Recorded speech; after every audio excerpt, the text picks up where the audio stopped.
A capuchin monkey walks up to a researcher, hands over a small silver disc, and waits. The researcher hands back a grape. The monkey inspects it, decides it's not enough, and hands the disc to a different researcher who's offering 2 grapes. That's not a trained trick. That's negotiation. In 2005, economist Keith Chen ran an experiment at Yale that nobody expected to work, and it worked so well, it made economists deeply uncomfortable. He gave capuchin monkeys a functioning currency. Within weeks, those monkeys had independently invented almost every financial behavior humans spend centuries rationalizing. The monkey money experiment didn't just reveal something about animals. It revealed something about us that's hard to unfeel once you see it.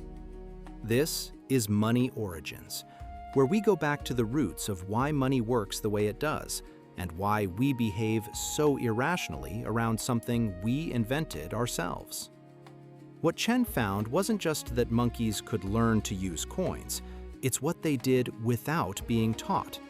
The panic selling, the irrational loss aversion, and the moment one monkey did something that stopped the experiment cold. By the end of this, you'll have a harder time blaming Wall Street traders for market crashes. Because the behavior didn't start on Wall Street. It started somewhere much older. Quick note before we get into it.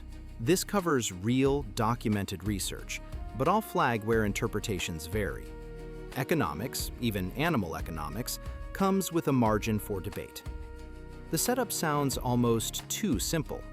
Chen and his colleague Laurie Santos gave a small group of capuchins a handful of small metal discs, monkey coins, and patiently taught them that handing a disc to a researcher would get them food. That's it. No complex rules, just disc goes in, food comes out. The first surprise was how fast they got it, not just the mechanics, the value. They started guarding their coins, hoarding them. One monkey would steal from another's pile when backs were turned.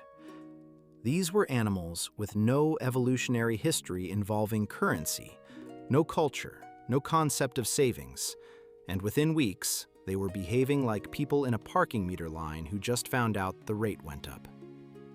Then Chen introduced something more interesting, a market. Different researchers offered different foods at different prices.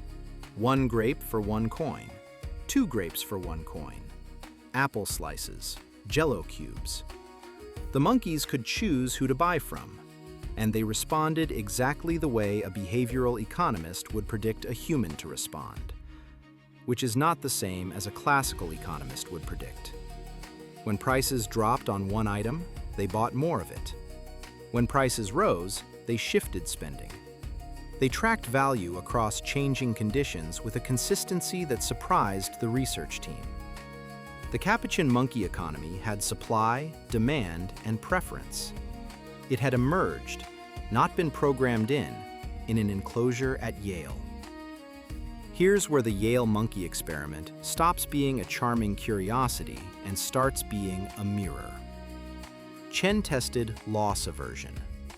This is the well-documented human tendency, studied extensively in behavioral economics, where losing something feels roughly twice as bad as gaining the equivalent thing feels good.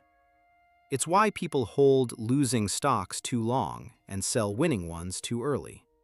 It's wired into the psychology of money at a level most financial education never touches. He set it up this way.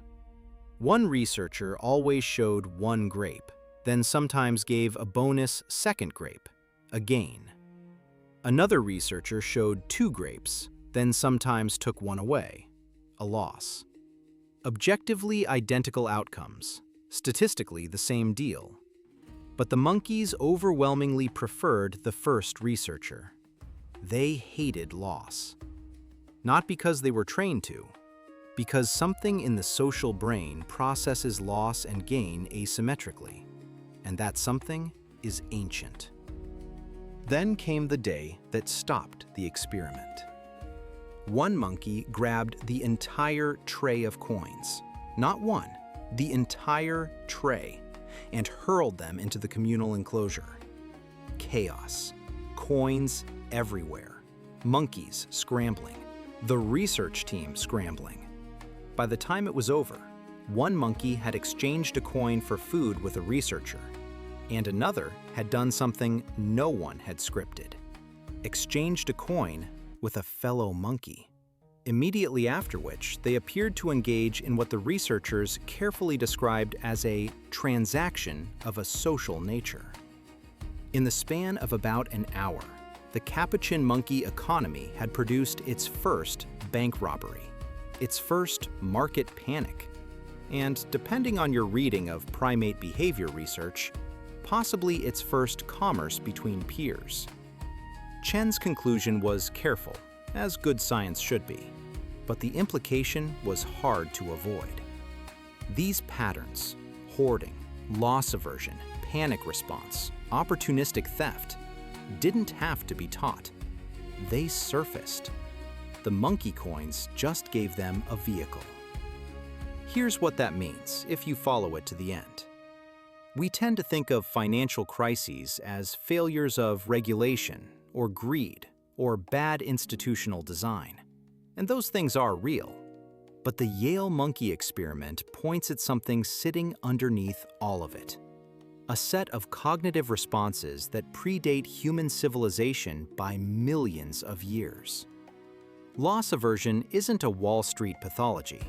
It's a primate inheritance. The psychology of money isn't a layer we added on top of economics. It might be the economics. Money isn't a human invention that we occasionally misuse. It's what inevitably happens when a social brain that hates loss meets a world of scarce resources. The monkeys didn't learn to be irrational around currency. They just learned what currency was. And the irrationality was already there, waiting. Worth keeping in mind as you watch the next market correction unfold and wonder how rational people keep making the same mistakes. They're not making mistakes. They're running very old software. A like on this one genuinely helps. It tells the algorithm this kind of deep dive is worth surfacing. And if the psychology of money is something you want to keep pulling on, subscribe. There's more here that goes a lot further back than 2005.